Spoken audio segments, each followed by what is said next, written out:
Goeiedag, ek groet jou in die kosbare naam van Jesus Christus.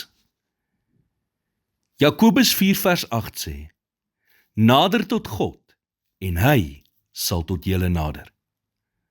Satan se doel was nog altyd om 'n wig tussen jou en God in te dryf.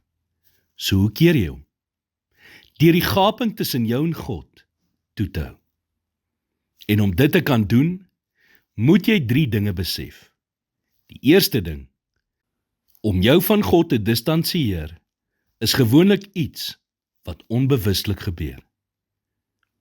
'n Mens raak maklik selfgesentreerd en voor jy weet, het jy heeltemal van God af wegbeweeg. Hebreërs 2 vers 1 sê, daarom moet ons des te meer ag gee op wat ons gehoor het, dat ons nie miskien wegdrywe nie. Gelowiges laat selde hul geloof oornag vaar. In plaas daarvan gebeur dit stadig met verloop van tyd, wanneer mense hul tyd met God vervang met ander dinge, Bybellees verwaarloos, of toelaat dat 'n gebrek aan fokus hulle van koers aflei. Die tweede ding wat jy moet besef is, om jou van God te distansieer, is gevaarlik. Satan se doel is om jou van God en God se seën te skei. 'n Soldaat wat in 'n vyandelike gebied afgesny word van die res van sy groep, word 'n maklike teiken. Die Bybel sê in Prediker 4 vers 10, want as hulle val, kan die een sy maat optel, maar wee die een wat val, sonder dat daar tweede is om hom op te tel. Die derde ding wat jy moet besef is, om jou van God te distansieer, is 'n keuse.